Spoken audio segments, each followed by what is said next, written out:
Thank you Hindi team, thank you Sahani sir, Nutan ji, Tulika ji, सबको मेरा प्रणाम. Now we are moving to English session. Today is our 1973rd day of continuous webinar. Before beginning the session, we'll have a silent prayer.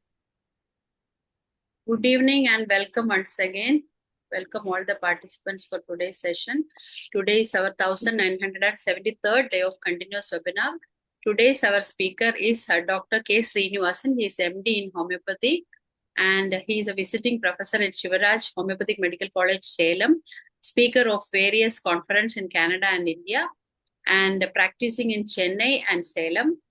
And he presented many papers in many seminars and 22 years of experience. We are so glad to invite you as a speaker of today. You're welcome, Dr. Srinivasan. You're welcome. Please. Sir, I think you can. Dr. Anjani, I am making you the host now. Okay. Oh, sorry, it is no, it is not getting up. Who is the Dr. Radha Krishnan? Dr. Srinivasan is the speaker of today. Yeah. Srinivasan, I'm not getting the name. My name or? No, Dr. Srinivasan. You can see his camera, right? So click in that. Gallery view. I have. Who is the Srinivasan? Otherwise, make me as a host, sir. I'm trying, but I'm finding it difficult today. Oh, really? Let me see. Okay, because it will be better that you do it. Teach in educational institutions, seminar conference speaker, conduct workshop and coach students, interns, young and senior doctors. So homeopathy can be taught and practiced at various levels.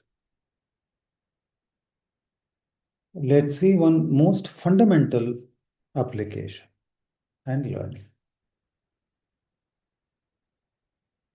A second year BHMS student approach and say, sir, patient is complaining of passing blood in urine. They travel from general practitioner, nearby nursing home, a specialist in a local vicinity, and higher centers, primary, secondary, tertiary care. Tried various treatments, investigations. Results are partial and there is recurrence.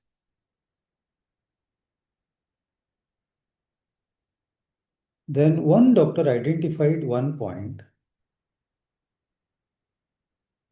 that the patient's vitamin C level is very low. That is causing this trouble. So at this point, can we do something with homeopathy? So a second year BHMS student brings up one patient and says he is having blood in urine. He tried various treatment. Nothing is working. One doctor found vitamin C is low and that is the cause of his complaint. So what I can do with a second year BHMS student at this point? He knows local language, but not so familiar in English or so much in medical terminologies. He is fresh to the clinic. But he is bit tech savvy. He is able to handle Android phone, browse medical and non-medical websites, can use translation tool and understand what is happening. In 11th and 12th standard, he or she has completed fundamental biology. In first year BHMS, he has completed NEET and got into homeopathy college. First year basic anatomy, physiology, biochemistry, embryology, genetics, basics, all these he or she has learned. So fundamentals are good enough. So this is an opportunity for me to ignite a fire in the student to learn homeopathy, practice, apply,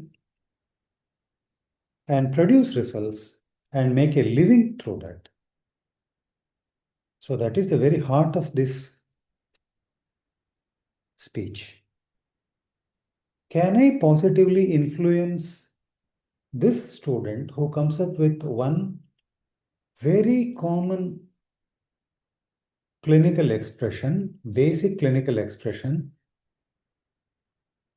not knowing so much of homeopathy, but having an interest to learn and practice, one side. There is other sect of student who is not confident that homeopathy will work, or I can learn, I can practice and make a living through homeopathy. This is one common scenario when I go to colleges and interact with students one-to-one or in small group. So these people can be identified at this level itself and taught most simple techniques, most direct techniques, which can be replicated, applied by them by easy learning. Materia medica requires good amount of memory. And student says, memorizing materia medica is a challenge for me. You teach me some other technique which I can learn in some 3 or 4 months' time, that I can begin to apply with some amount of confidence. Good, this is possible. And this student brought up one patient and see what is the next step.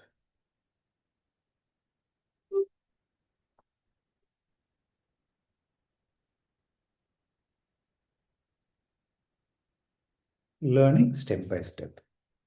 So student says, even if student is most basic student, very average student, who can speak only a local language, not so good in English, still we can help and make them learn. So the simple fragmentation is, the doctor asked the student back, what is the complaint of the patient? And student says, bloody urine. Then, what deficiency he has as detected by the doctor? Vitamin C. Very good. This much a student can answer fundamentally. Now, any medical term for vitamin C deficiency? Then student says, sir, I don't remember. Take your Android phone, enable your internet connection, open a browser and say vitamin C deficiency. He does voice typing. He even need not type. So I am favoring technology. Technology is a support to homeopath. It is not going to ruin us. If we know how to use technology, it's a greatest help. And then the student finds out it is scurvy. Good. So we have bloody urine, and scurvy. So step 1 is patient complaint. Translate it into most simplest English word, and then you use a Google search or whatever and see what is the terminology. Step 2. Then how to take the student to next searching. So we combine both the points, what is very clearly present in the patient. Patient's symptom is bloody urine, and the diagnostic point is scurvy. Okay, so bloody urine and scurvy. So student stands at this point, and now I will continue showing this slides. And once the slide presentation is over, I will show you the Google search and the repertorial search. So the search word we will do in the end is for scurvy.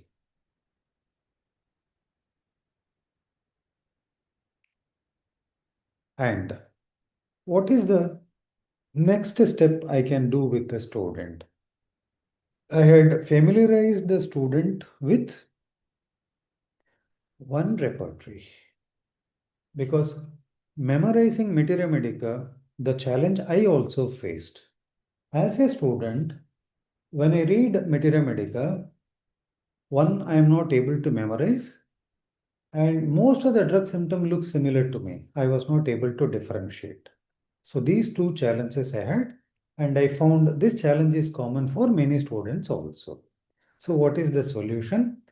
We take up repertory, and in repertory, I need not memorize. What I have to do is, I should learn where to find what, which symptom I have to find in which chapter. So how to translate what patient says, and next step is where to find that in repertory. So this comes by a 3 months reading. You get a very broad idea of where to see what. Okay. Then, is there a repertory which will make repertorization more direct and simple? Because many repertories are very huge, voluminous repertories, and many rubric contain many remedies. So is there one repertory which will make repertorization more direct and which will give one remedy for a rubric? And the choice is KNERR repertory with a backup of hearing guiding symptom Materia Medica. So the reason why we selected is this contains thousands of single remedy rubrics and one single backup reference Materia Medica, that is hearing guiding symptom. So repertory choice is ready, and the reason for that is ready, and backup Materia Medica is ready. So then I take the student to appropriate chapter. We sit together, open the repertory, we navigate, and I ask him a very common sense question: where to look for urine? Urinary organ. Okay, you open urinary organ, and there you read all the subchapters, and under that where to look for urinary organ, and it is subchapter is urine. Very good. Then you navigate further. Under urine you see patient complaint is bloody urine. It is there exactly. And then another additional point we want to see is bloody urine due to scurvy. Is it there in KNERR repertory? Yes, it is there. So you open KNERR repertory, open urinary organ, open urine, there you find bloody and patient is having scurvy. Step by step. And KNERR repertory is available, one, in a book form as it is printed in America in the year 1896. Because of its cumbersome construction, KNERR repertory died out of practice and lost to the limelight. And also there was no speaker who can propagate KNERR repertory.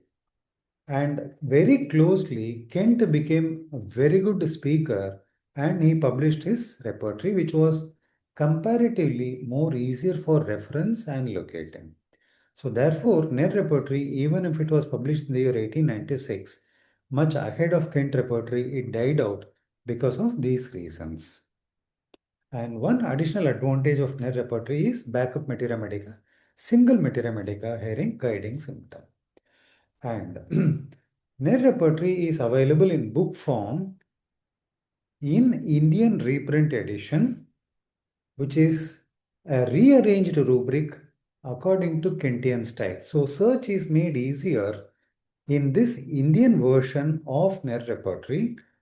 The volume is bit bigger. Okay, so KNER repertory available in book form as original American edition and rearranged Indian edition.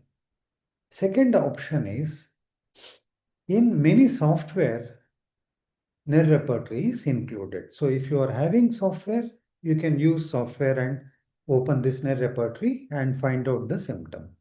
And third option is website. I will show you which website gives you KNER repertory, and many apps are also including KNER repertory. So the advantage of app is if you have an Android phone internet connection, it is transportable, it doesn't occupy space. You can take the book anywhere, even to the bedside of the patient, even if you're traveling, and it doesn't include any cost or expenditure. But with software, you have to pay. And the book size is very huge and it occupies space and its portability is a question. Okay. So software, the search is much easier, but you have to pay money and it requires technical things. But with software, which is very free, you can take it anywhere. You need not pay any extra cost for it. So these are differences in book, the software and the free website. Okay. So what I suggest to the participants, if this is the rubric, you write down the remedies that comes to your mind. Seeing this rubric, urine, bloody, scurvy from. You write down 5 or 10 remedies, keep with you, and then see whether you have written down the remedy what I am showing you. And this way, we can impress even a second-year BHM student. He or she need not memorize anything. They have to learn how to navigate and learn where to see what. The steps involved are very simple case taking, plain translation. There is no interpretation, no need of any big knowledge or skill. Fundamental students can also be trained to do this work and open the website in your mobile. You can use translation online and go to this point and see what is the rubric and the remedy. Write down 5 or 10 remedies that comes to your mind, and these are most direct. You need not memorize anything. Now let us see slide number 4. So what we do in the web search, we also read. Why? Because remember why I told you the year of publication of the book. Herring Guiding Symptom was published between the year 1878 to 1891. Our people have done scientific documentation even for such clinical presentation, such a diagnosis in those years. So we are hunting for scientific evidence, diagnostic test proving, competing with modern terminologies and all that. Our people have done so much even in those years, and it is documented and reported. It is readily available. And remember the year 1878 to 1891 is Herring Guiding Symptom 10 volumes and 1896 KNER repertory. Okay, so next search we will do, and why I'm asking us to do this web search, I will show you. So you will also search in Google page scurvy hematuria. Why? Because if we search this one, you will see all the features of the remedy, what we are reading in Herring Guiding Symptom, which is published between the year 1878 and 1891. All the symptoms of scurvy hematuria, you will find it under this remedy, Materia Medica, which is published in that year. And that is why this remedy work. Okay. And next Google search we will do. What is the blood test we do for scurvy and what is the value? You can do Google search, and also you do Google search of corkscrew hair images and read the hair symptomatology of this remedy in Herring Guiding Symptom. You will be amazed, and it is a fascinating journey when you read a Google search and the keywords present in this Materia Medica of this remedy, which is published between the year 1878 and 1891, and the repertory was published in the year 1896. Okay, so if time permit, I will show that here and share, or because I'm telling you what all you can search, you can find it when the session is over also. Then we will see all these symptom complexes present to the letter verbatim in that remedy in this Materia Medica. You will see scurvy hematuria, scurvy blood test and scurvy definition symptoms, and hair symptoms of scurvy and hair symptoms of natrum muriaticum. Okay, and we will see that natrum muriaticum Materia Medica in Herring Guiding Symptom in this website. Okay.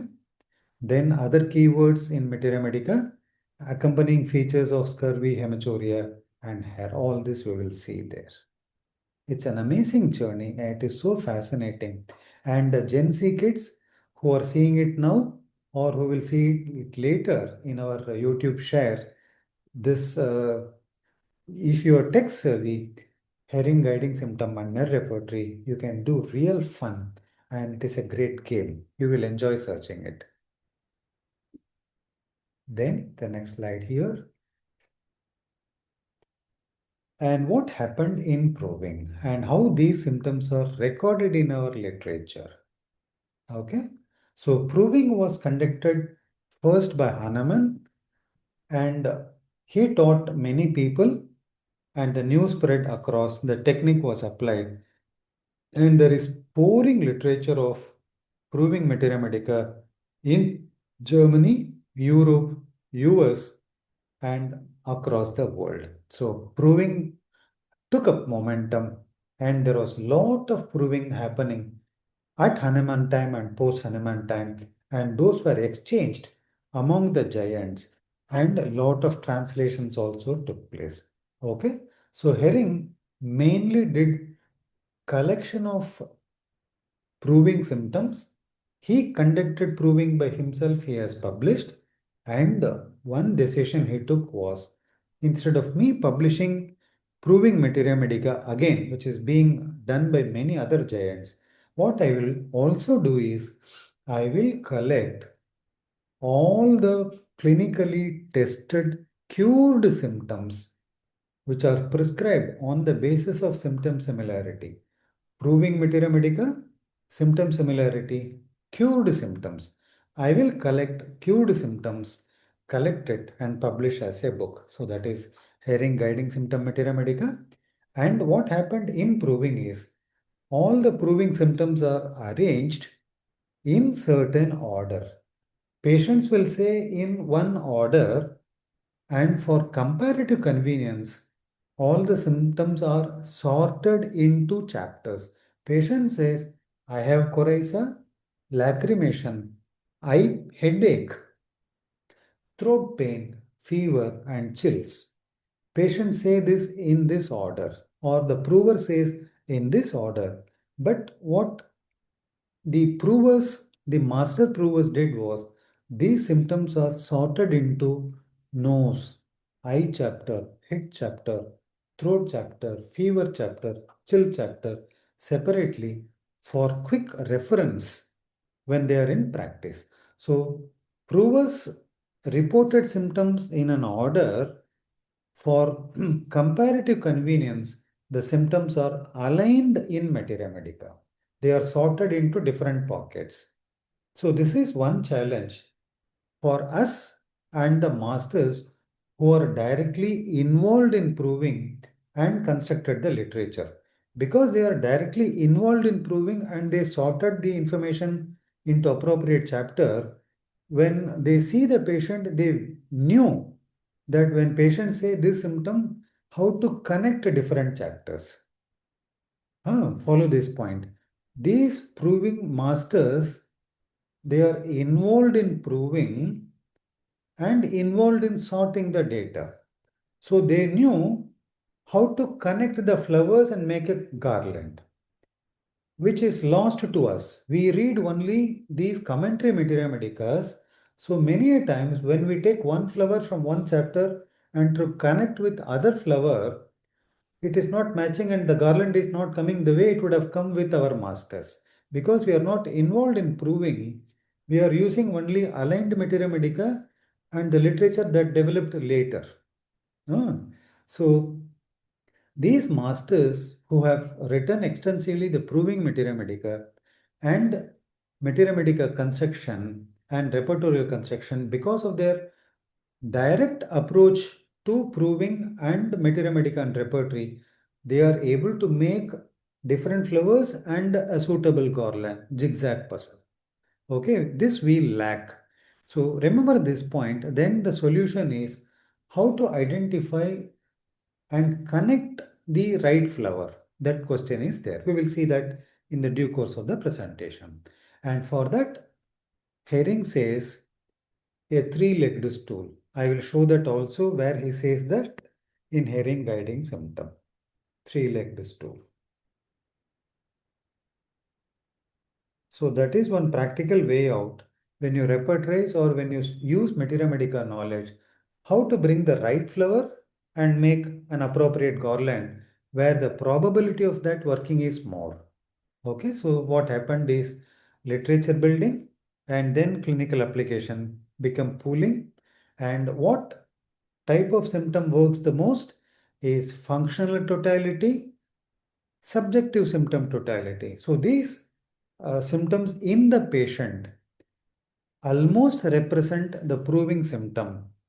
Functional symptom, subjective symptom. Paradoxical symptom, distant concomitant. Characteristics and PQRS. So these things, functional, subjective symptom, paradoxical symptom, distant concomitant, characteristics, PQRS. So these symptoms almost mimic, represent the proving symptom. And if these things are included in totality, in repertorial or materia medica reference, the chances of success is very high. But if we use objective symptom and pathological symptom for our repertorization or for our materia medica reference, the chances of success are less. So the solution way out to find the three-legged stool is functional subjective symptom in the patient, in repertory, in materia medica, that alignment matches and the success rate is high. Okay. Now, coming to the what happened to the patient by giving Natromore? Without any vitamin C supplement is immediately stopped. Vitamin C level gradually increased as patient symptomatology improved and hematuria is gone and all the other symptoms in the patient also gone. So that is the proven result. So the point is, now we are coming to the heart of the topic. When two children are compared, say for example, a student who is joining engineering in the same family, another child joins BHMS course. The parents will pay 4 fees only for an engineering graduation. And the course is over by end of 4 years. And the child will find a job, begin to support himself and support the family, bring money to home. And what happens usually with a homeopathic kid, they will pay 5 fees, study the course for 5.5 years, and when they open the clinic, usually it takes an year or and a half or 2 or 3 years also to establish a practice and support themselves. So parents will pay 5 fees and the waiting period is 1.5 years plus. So 2 factors, and third factor is the establishment of the clinic cost if he or she is willing to practice homeopathy.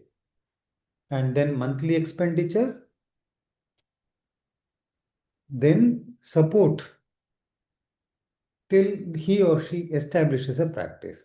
And for 5.5 years, the education fees, hostel fees, mess fees, transportation fees, incidental expenses, and at the end of 5.5 years, establishment cost, the monthly rental, expenses of monthly running the clinic, and the waiting period to establish the practice, and then earning. This is the most common scenario commonly. There are exceptions. And pathetically, many get married, enter into family life, and doesn't practice also. And some take to other line of profession, become a duty doctor in a nursing home or a hospital, medical transcription, business, or any other menial job. And some turn to teaching, and some go for post-graduation.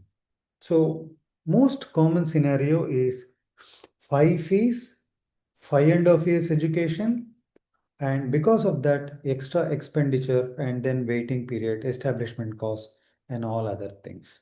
So this is a huge taxation if you look from an economical standpoint from any ordinary lower or middle class Indian family or even globally. Okay, so considering this point, then what is the solution out? So this is the scenario and what is the solution? So what I propose is, I am doing this since last 2+ years. Leave alone the medico-legal aspect of the governmental system in the nation and in the concerned state. I have due respect for all that. I am not telling that we should transgress or fight or those things. No, no, it is not that. The point is, see it from a practical standpoint. And I have traveled across the state and to some other states in India also.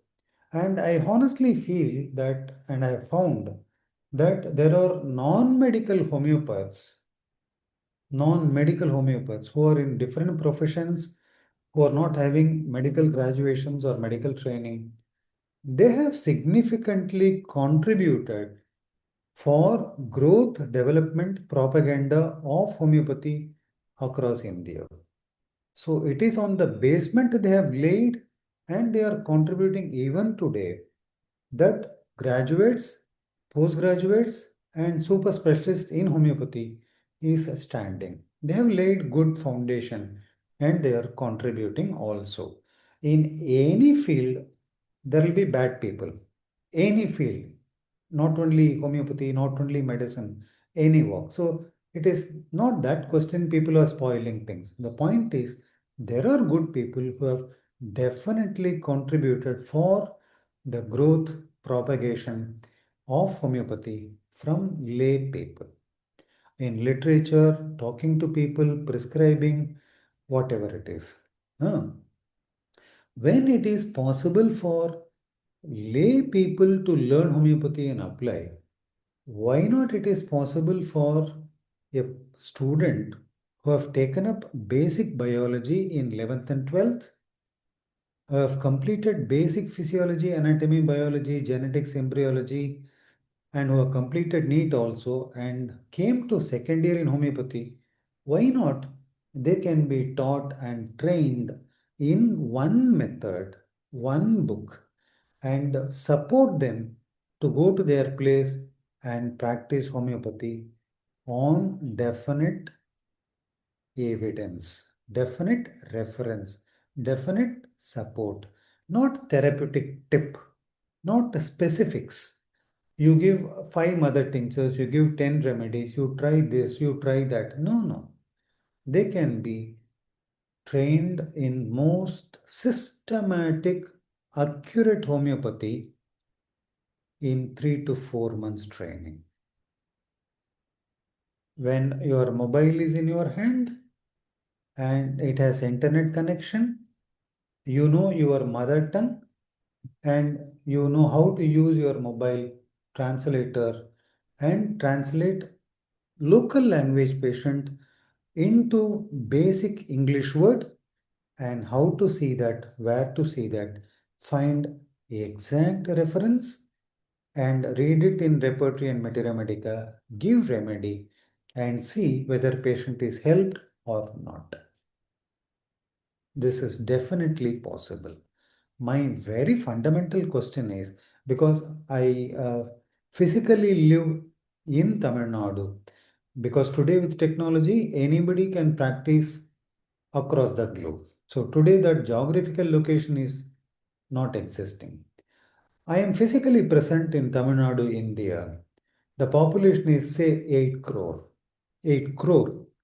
And at least 50% of them need medical help. That means 4 crore people require medical help. Other 4 crore are healthy. Let us assume.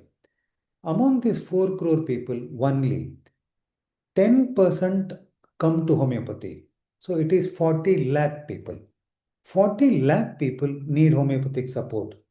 And the homeopathic education system and registered doctors are not equipped to meet 40 lakh clients. Why I am saying this is, by asking the second year student to practice homeopathy or try out, he is not going to eat out my bread and butter. He is not my competition. The persons whom he will or she will touch, they would not have come to me. He will meet his grocery shop owner. He will meet his vegetable vendor. He will meet his fruit seller. He will meet his neighbor. He will meet his dhobi. They would not have come to me at all. They would not have even known homeopathy. 2 months back, I was in Tiruchi All India Radio FM station. I went there for a recording. And on coming out of the station, radio station, I spoke to the gatekeeper, the watchman there. Do you know homeopathy? He said it is Kotakal Vaidya only, no? The person who is standing in the gate of a radio station where a lot of homeopathic activity and programs is being broadcasted, he doesn't know homeopathy. That is the condition. So that is an opportunity. I don't blame. I see that as an opportunity that there is a potential customer who is not yet exposed to any homeopath. So there are so many, in many programs live and recorded, many viewers ask me, you're talking about cancer and homeopathy and its curability. Why you people are not coming and telling us? So there are so many potential customers who are yet to even hear one word homeopathy for the first time in their life. So there are potential customers, and that requires a huge battalion of practicing homeopaths who practice on exact reference. So one step is to begin with second year BHMS students who can be trained to go to exact reference and give single remedy and look for the result. Even if it is 10%, it is fantastic. If a student gives an aconite, 1 dose belladonna, 1 dose pulsatilla, 1 dose naxwamika, 1 dose arsenicum album, 1 dose phosphorus, 1 dose sulfur, patient is not going to die. Patients are eating boxes and boxes of compound remedies, and we see them so happily going about in our world. So these people will touch people whom we have never touched, and we need a battalion of trained, systematically practicing homeopaths and one source, and that is KNERR'S Repertory. and they can, and even if they are very basic Hindi speaking student, Bengali, Malayalam, Tamil, Kannada, Telugu, Bhojpuri, Tulu, any language, Rajasthani, any language, or even any other language across the world, in 3 to 4 months, they can be trained to use one reference book and go to exact reference and give the remedy. And they can be supported by senior doctors. Okay?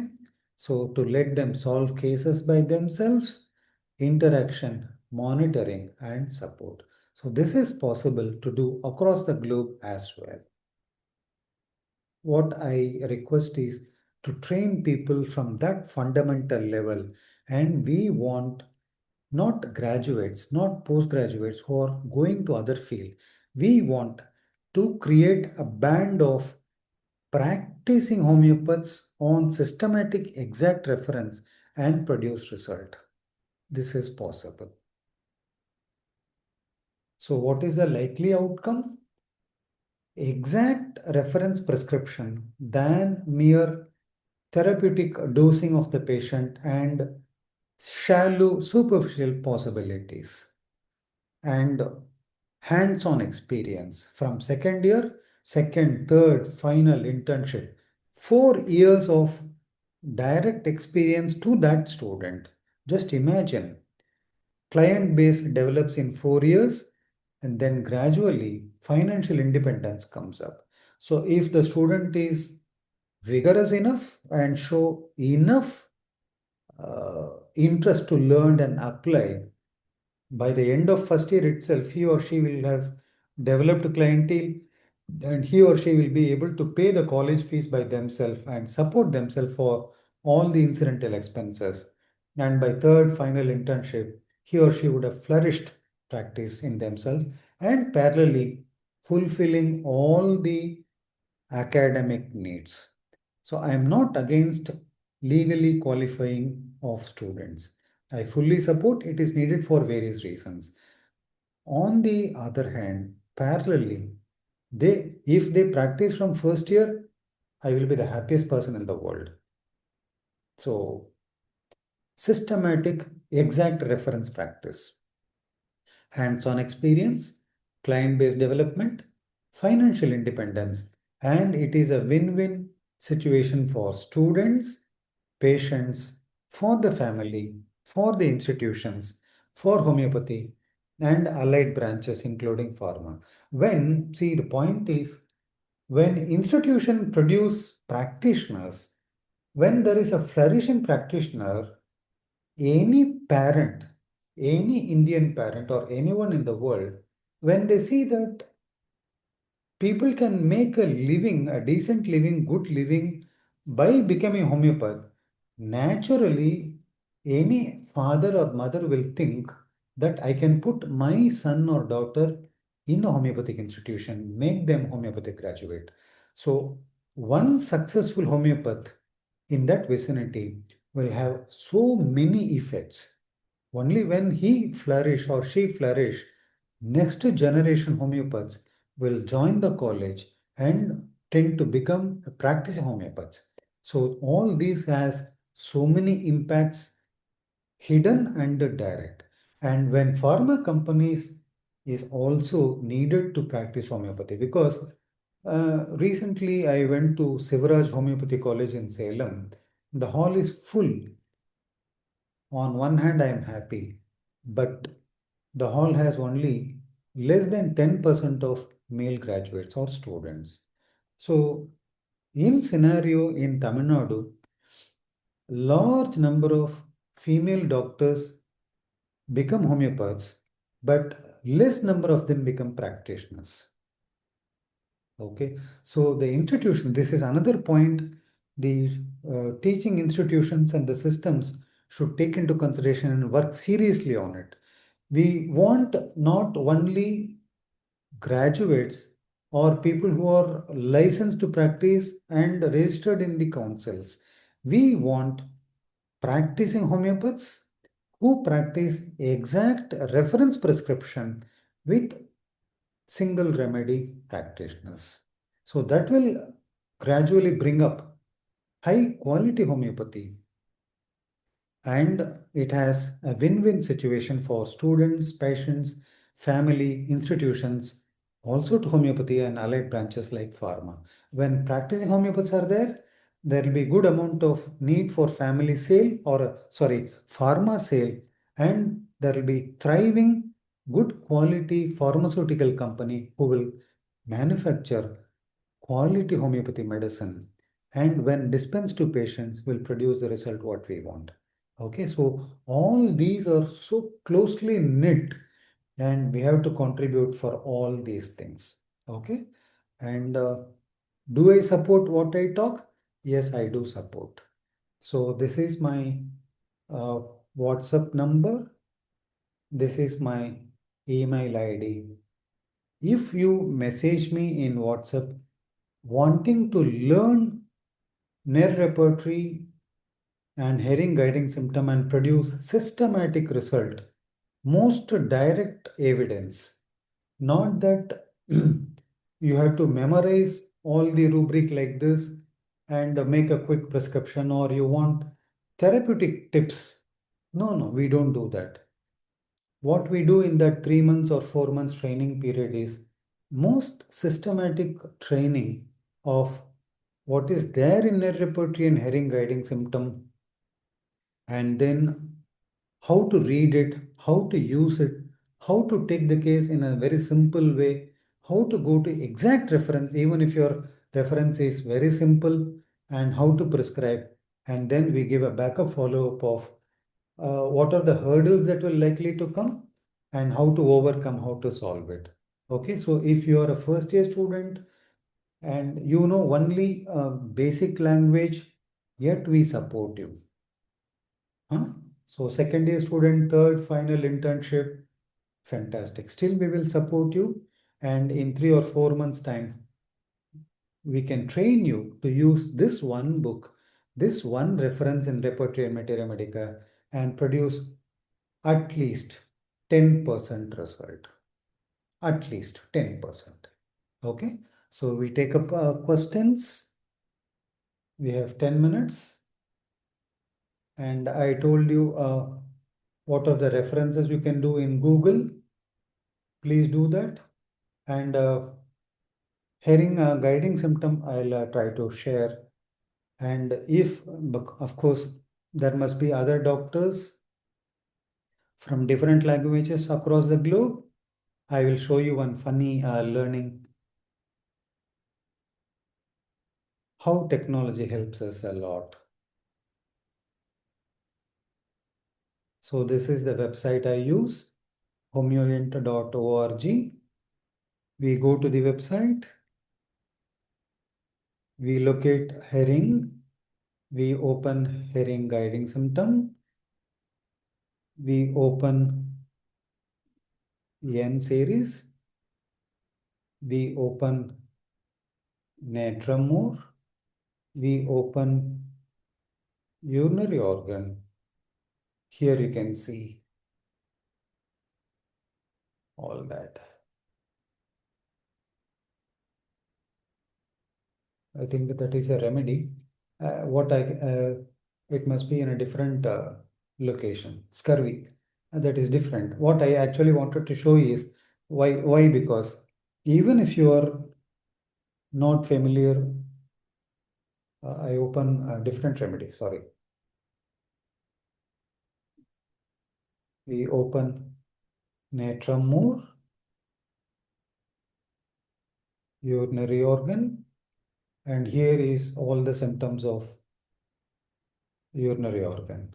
And what appeals to me is learning something in a mother tongue. One of Vaishvik one day asked, what is mother tongue? So my answer to him is, it is not what our parents or our ancestors spoke. It is not the local language.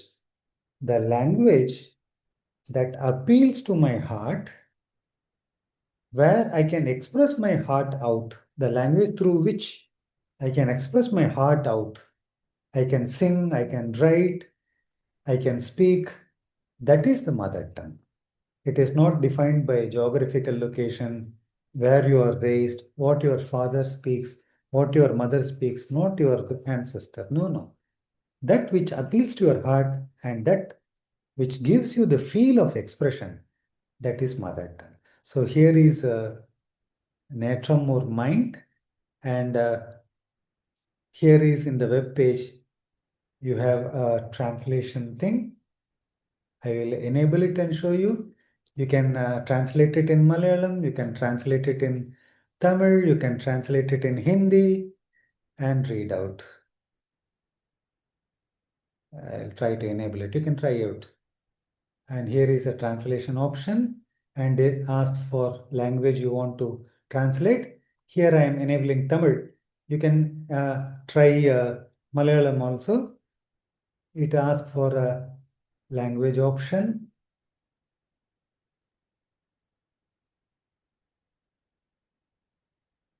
So you can choose any language you want to choose.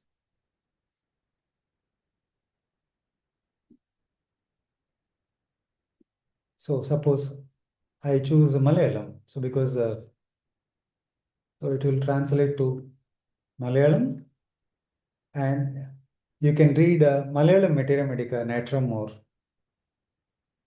in Hearing Guiding Center. So this appeals to me. I feel so happy to read like that in Tamil.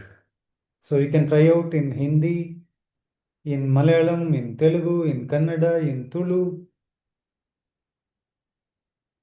any language. Okay? So to read Natrum or Mind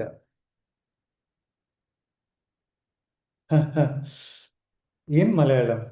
So the student feels so instantly happy, to read it in your mother tongue. Okay? So we close the session here. If there is any question, we'll take up one or two. And Malayalam session is waiting. Thank you, doctor. Thank you so much. You have given many awareness to us. You introduced even I don't know about this website also. That is, I think many of us for us it is very useful. Thank you so much for your presentation also. I think many participants are here. If we have, I think only 3 minutes.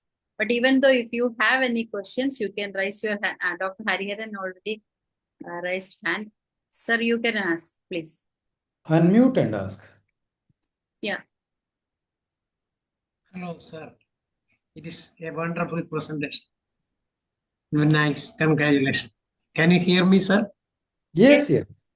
Very wonderful person. Because I am usually using this nerve repertory, but now I understood that it is having different languages. It is first I know about it. Then different languages in Malayalam, Tamil, and different languages. But I do not understand how it is taking from that window the which language we want to select. That I do not understand. You ask your grandson or granddaughter. They will show it to you very easily. They are tech savvy. Okay. That is true because most of the children, they know everything about, but we don't know what to ask. That is the that is the fact behind that. Even your description about the mother tongue, I loved it. Thank you so much for that explanation about mother tongue. So the credit goes to Vaishwik for asking that question. Okay. Thank you, sir. Thank you, sir. Thank you, Dr. Hariharan. Dr. Manish? Somebody is asking the link, application link, please. Dr. Bhaskaran. Sure, sir. HOMEOINT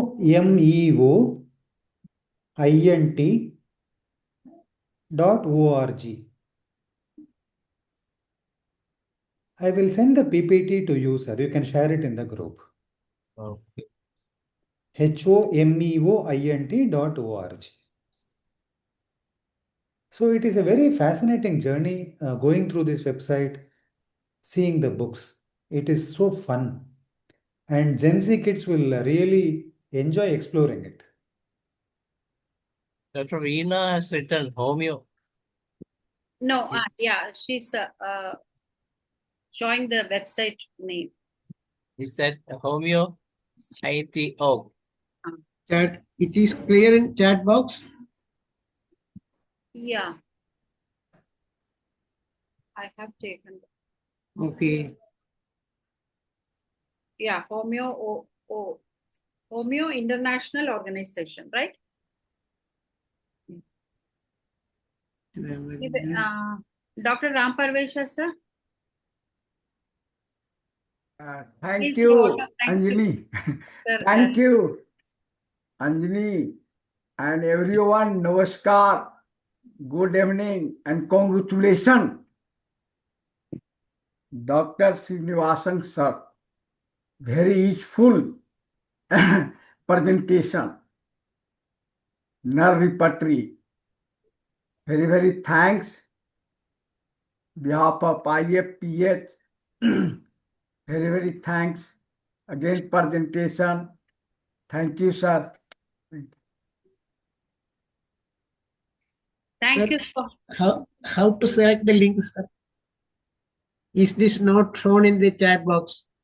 yeah, it's here. Dr. Veena has given the link. Can you see, sir? From the chat box. Dr. Veena has written the link here. Anyway, it is the time to move to Malayalam session. Thank you, Dr. Srinivas, once again, and thank you all the participants in the English session. I think most of your students have joined for today's webinar. Thank you all the students. Come again. Make it as a practice to join with us. You are always welcome to IFPH. And now we are moving to Malayalam session. I am inviting Dr. Mariamma John for moderating Malayalam session. Thank you and bye-bye everyone. See you the same time tomorrow with another speaker. Thank you so much. And Dr. Mariamma, you are welcome.